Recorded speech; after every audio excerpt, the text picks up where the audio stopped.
Jeremias 23, versículos 16 a 22, preste atenção no que diz a Escritura. Assim diz o Senhor dos Exércitos: não deis ouvidos às palavras dos profetas que entre vós profetizam e vos enchem de vãs esperanças. Falam as visões do seu coração e não o que vem da boca do Senhor. Dizem continuamente aos que o desprezam: o Senhor disse, paz tereis. E a qualquer que anda segundo a dureza do seu coração, dizem, não virá mal sobre vós. Porque quem esteve no conselho do Senhor e viu, e ouviu a sua palavra, quem esteve atento à sua palavra e a ela atendeu. Não mandei esses profetas. Todavia eles profetizaram, foram correndo. Não lhes falei a eles, contudo profetizaram. Mas se tivessem estado no meu conselho, então teriam feito ouvir as minhas palavras ao meu povo e teriam feito voltar do seu mau caminho e da maldade das suas ações. Eu quero refletir com você sobre esse texto com o tema Aprendendo a ouvir a voz de Deus. A gente sabe que o ser humano é o único que tem o poder da comunicação verbal, o único que se expressa por meio da fala. Mas para que o ser humano possa desenvolver a técnica da fala, da verbalização dos sentimentos, dos pensamentos, da comunicação, é imprescindível que ele aprenda primeiro a ouvir. E então discernir os sons, e aí ele pode discernir as palavras. Tá? Se a criança não puder ouvir, também não vai poder falar, porque é ouvindo que se aprende a falar. Bom, se isso é verdade no campo da ciência, da medicina, vamos dizer assim, muito mais ainda no campo da teologia. Se não aprendemos a ouvir, a discernir a voz de Deus, como aprenderemos a falar dele? Ou falaremos da parte dele? Já que tudo que falamos é resultado daquilo que nós ouvimos. Como eu li agora há pouco, no livro de Jeremias 23, 16 a 22, que há hoje em dia uma gama de profecias, de profetas que se levantam para falar, assim diz o Senhor, e muitas vezes são palavras positivas, quando na verdade deveriam ser palavras de juízo. E a gente está vivendo uma geração positivista, uma geração que as pessoas elas querem ouvir aquilo que agradam aos ouvidos dela, aquilo que agradam ao seu paladar espiritual, vamos dizer assim. Comer de um manjar que agrada ao seu paladar espiritual. E assim nós vamos tendo uma geração que não está acostumada a ouvir a verdade, mas se deleita com o engano, porque o engano muitas vezes ele nos atrai, nos seduz, não é verdade? Mas a palavra que não nos confronta, ela não nos transforma. A palavra que não te confronta, ela não muda você. É por isso que a Bíblia é uma palavra de confronto, é uma palavra de exortação, de admoestação, e toda exortação ela nos confronta. Amém? Bom, mas eu quero discorrer com você aqui como aprender a identificar a voz de Deus. No meio de tantas vozes que soam aos nossos ouvidos, muitas delas até parecidas com a voz de Deus, mas muitas vezes não é. É a voz do engano, é a voz do coração, é a voz do senso comum, mas não é a voz de Deus. Vamos analisar algumas delas. A primeira que eu quero analisar com você é a voz do coração. Tá? Muitas vezes o nosso coração ele nos fala de maneira tão convincente que até achamos que é Deus falando conosco, Então nós acrescentamos nossos sentimentos, nossas emoções, nossos desejos, nossas vontades, nossas aspirações, nossas inclinações, e acrescentamos tudo isso à nossa teologia, aos nossos discursos, e até nos convencemos de que é Deus falando, Há algumas expressões aí que dizem, ouça a voz do teu coração. Mas olha, amado, a Bíblia diz que o coração é enganoso e desesperadamente corrupto. quem o conhecerá? Então, se você se inclinar para a voz do teu coração, você pode correr o risco de estar ouvindo a voz do engano, porque o nosso coração nos engana, né? A Bíblia diz que o nosso coração ele é enganoso. Então, nós nem sempre, né, a boa intenção do nosso coração vai refletir o coração de Deus. Nem sempre o nosso coração vai falar conosco aquilo que Deus quer nos falar, né? A gente tem alguns exemplos nesse sentido de uma moça, um rapaz orando por um relacionamento, e aí aparece um cara lá do jeitinho que você quer, uma moça do jeitinho que você sempre sonhou, e você já presume que é Deus respondendo a sua oração e atropela muitas vezes a opinião dos seus pais, dos seus líderes, porque você ouviu a voz do seu coração, mas desprezou a voz das pessoas que eram autoridade sobre você e que tem inclusive uma visão mais ampla, né, para discernir aquilo que é do coração e aquilo que não é.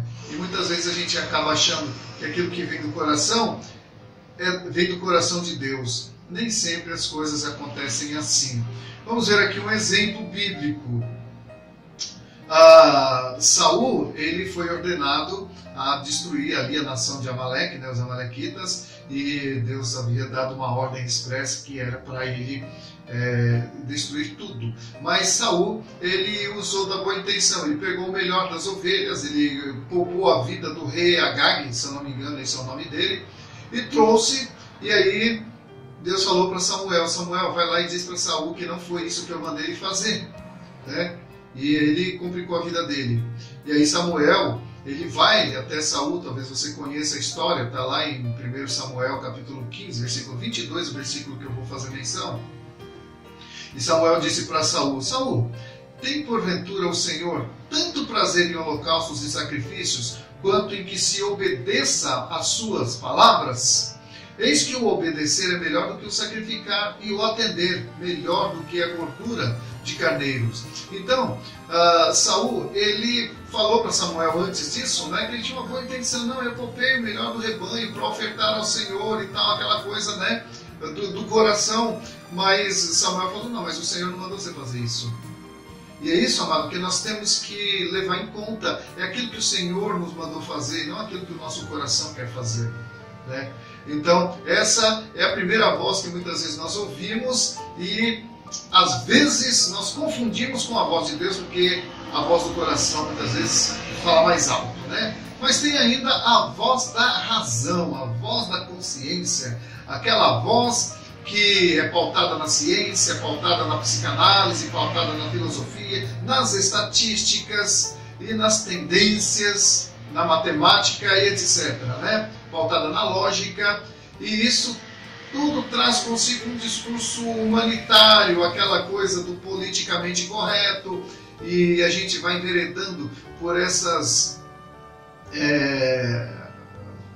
falas humanistas, mas não bíblicas, né?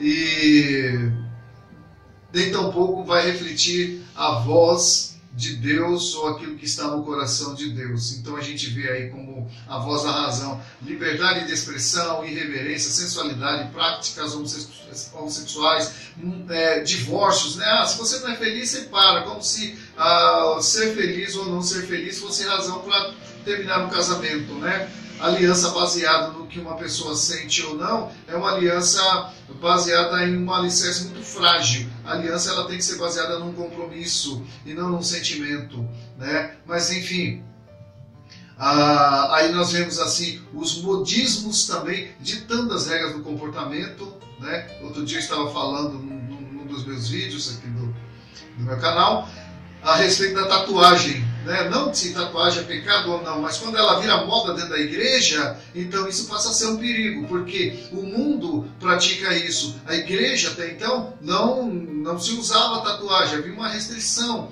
mas agora não. Agora a tatuagem ela está entrando dentro da igreja como moda, né? Estamos copiando então as bandas, as pessoas lá do mundo que usam tatuagens, né? Estamos trazendo para dentro do contexto da igreja, né? Não quero entrar no mérito se é pecado, se não é, cada um tem sua... Mas eu vejo um perigo de que, se a gente está se identificando com o mundo, então nós estamos na contramão do que diz as Escrituras. Se nós é que temos que ser modelos, né, para o mundo, então é o mundo que tem que nos copiar, porque nós temos algo melhor para oferecer para o mundo, mas parece que nós estamos... nós não temos muito para oferecer para o mundo, pelo contrário, o mundo é que está nos oferecendo coisas e nós estamos abraçando essas coisas e aí comprometendo a nossa identidade cristã. Mas vamos lá. Então, essa é a voz da razão, né? A voz da psicanálise, né? A psicologia diz: não, você não pode contrariar seu filho, você não pode dizer não para o seu filho, você não pode bater no seu filho, porque você vai causar o trauma nele, ele vai ficar inseguro, vai crescer uma criança rebelde, essas coisas todas. Mas a Bíblia tem um conselho contrário disso. Diz que a estutícia está ligada ao coração da criança, mas a vara da repreensão a afastará dela. Então nós vemos que a Bíblia tem conselhos para nós que diferem desses posicionamentos pós-modernos que nós estamos ouvindo, vendo o tempo todo por aí, né? Essa é a voz da razão, né? Então, são vozes que às vezes a gente presume, não, isso aí, né, é Deus, né, a teologia pós-moderna, vamos reinterpretar a Bíblia, não é bem assim, né? Estamos trabalhando, né, como é que fala? A sociedade está trabalhando em relação à relativização da verdade, ou seja, não existe verdade absoluta, a verdade é relativa, cada um tem a sua. Então, se cada um tem a sua verdade, então não existe verdade, existe conceitos pautados no que cada um pensa ou sente, né?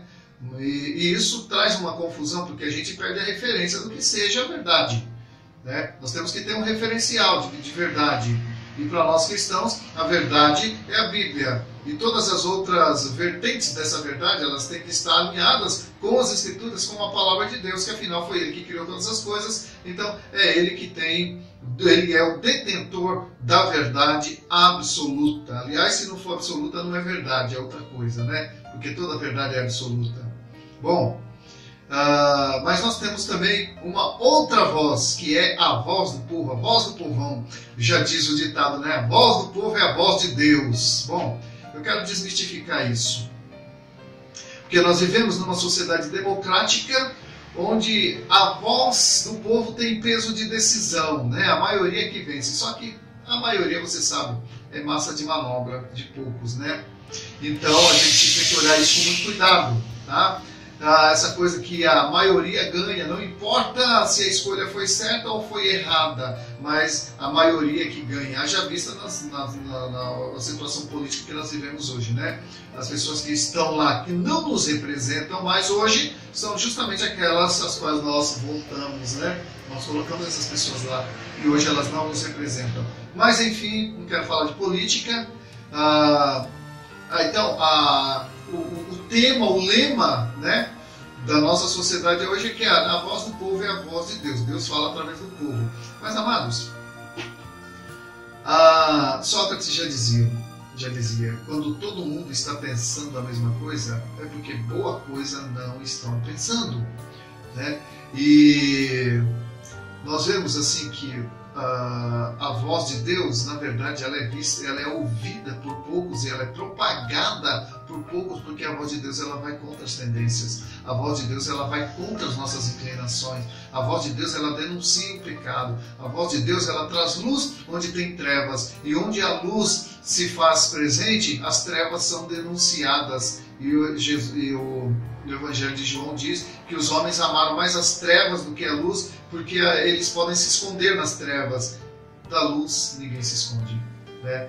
Então, nós vemos aí a voz do povo em evidência hoje, tentando abafar, cobrir a voz de Deus. Tipo assim, se todo mundo está fazendo, então é certo, né? Ou, se está dando certo, então é certo. Amado, nem tudo que dá certo é certo, né?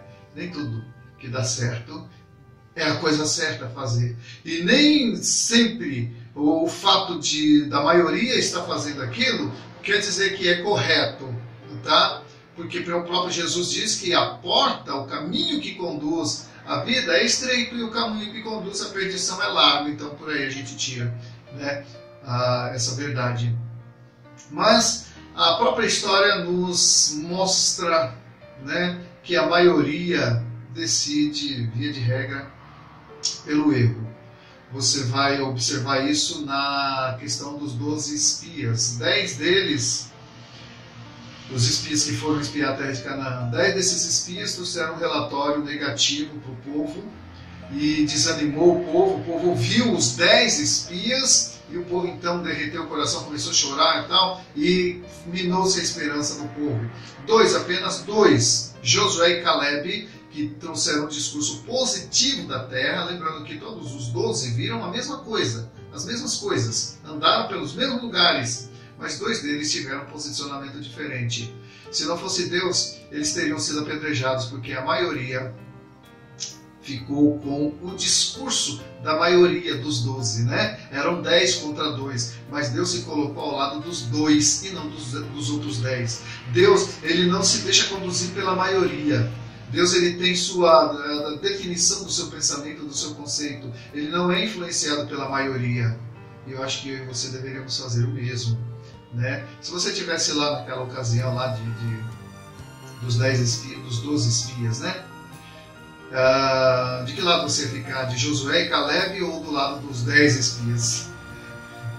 Entendeu? Deus se colocou do lado dos 2, ou da minoria.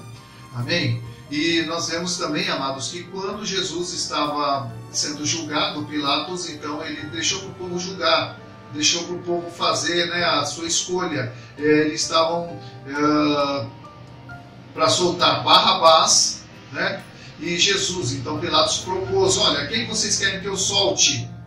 Barrabás, que era um assassino, que era um amotinador, né, que tinha acusações contra ele, ou Jesus, contra quem ninguém tinha acusação nenhuma, né? E adivinha só quem foi que o povo pediu para ser solto? E quem foi que o povo pediu para ser crucificado?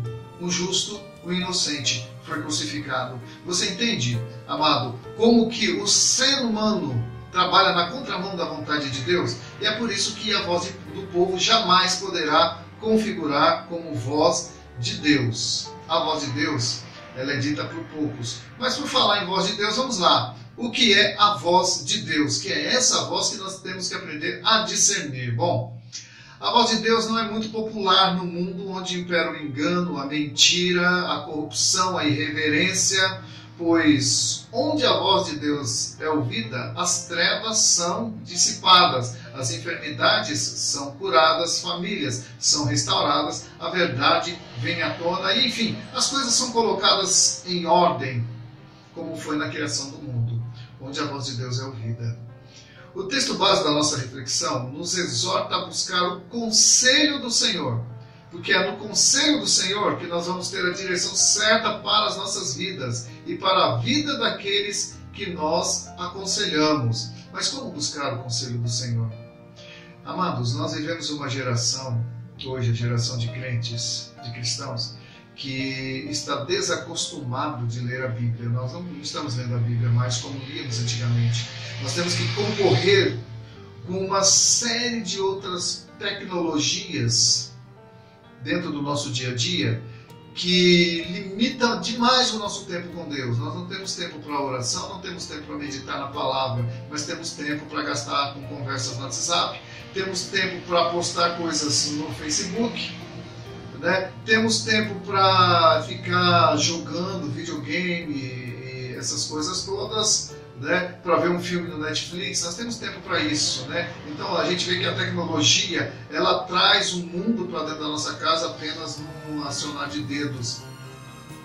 E aí nós vamos ficando criando, ou criam para nós uma zona de conforto, e a gente acha muito confortável aquilo, e a gente então vive de chavões evangélicos, de clichês evangélicos. Alguém posta lá no Facebook, né? Você pode todas as coisas naquele que te fortalece. Então você dá um sentido diferente do sentido do texto, quando esse versículo ele volta para o contexto de onde ele foi extraído, e aí você então vive de clichês evangélicos, você cria uma utopia evangélica e acaba vivendo um evangelho aleijado, um evangelho falsificado, com versículos bíblicos tirados fora do seu contexto e você não tem capacidade para discernir porque você não lê a Bíblia, né? Então, como é que eu vou ter argumentos? Como é que eu vou ter um posicionamento bíblico? Como é que eu vou identificar a voz de Deus das outras vozes se eu não aprendi a ouvir a voz de Deus? E a voz de Deus, amados, em última análise, está onde? Nas Escrituras. É nas Escrituras que nós vamos, inclusive, é por elas que nós vamos julgar as outras vozes, né? É por elas que eu vou analisar um sonho profético, né? Alguém sonhou e tal, né? O sonho, Deus está dizendo isso. E peraí, a Bíblia diz isso. Vamos ver se o seu sonho corrobora com o que diz a Bíblia. Porque entre um sonho de um profeta, pode ser o maior dos profetas, né? O melhor deles, pode ser o Elias da vida, né?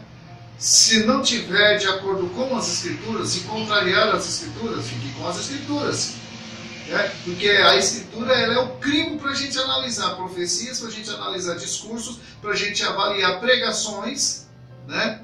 E para a gente avaliar sonhos. Entendeu? Então, a voz de Deus, ela está selada nas Escrituras. E convém para mim e para você, amado, examinarmos. Jesus diz: examinai as Escrituras, porque julgais ter nela a vida eterna, e são elas que testificam de mim.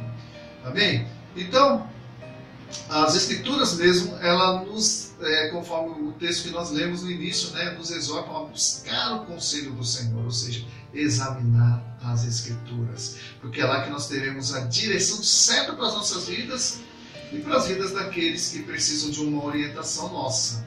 Ocorre que muitas vezes, queridos, além de nós estarmos errados, também fazemos errar aqueles que andam conosco. Isso porque nos falta o discernimento da palavra do Senhor. Às vezes damos conselhos errados porque nós não temos o conselho certo para dar. E muito crente tem se aventurado a falar o que Deus não mandou falar, a fazer o que o Senhor não mandou fazer, e por não saber distinguir as vozes que ouvem, né? E alguns falam o que sentem no seu coração, outros repetem o que ouviu de terceiros, sem analisar se a Bíblia está de fato dizendo isso, né?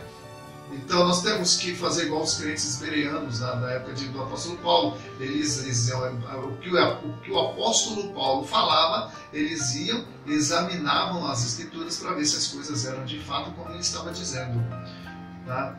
E por isso eles foram considerados mais nobres do que os crentes de Tessalônica, né, igrejas da época ali do apóstolo Paulo.